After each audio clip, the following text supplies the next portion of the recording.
Hey Abdi, this is your news.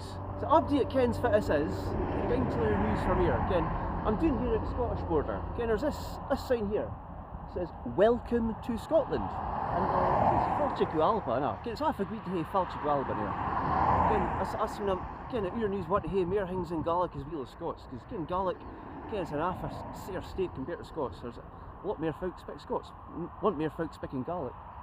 But fit why is Scots, Ken, why is it on here? I'm on my way back to Scotland. I kind of really relate to Welcome to Scotland. That's nae sort of welcome I want when I'm coming home.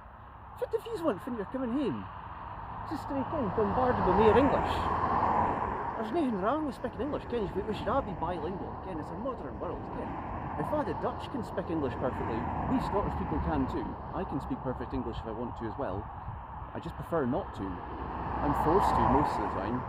So this is fit with all about, Ken. This is in Scotland. We should be able to speak Scots. It's fit with D. That's Ken. So if you want to get some more Scots news, going on to ournews.co.uk. We've got hundreds of articles on here. Ken, about all sorts of things, mostly science. Because Ken, I'm an engineer. That's fit why I'm that's fit why I'm marking our news. Because I want to be able to do engineering in Scots. I want to be able to spec the real tea. Ach, it's blind the day.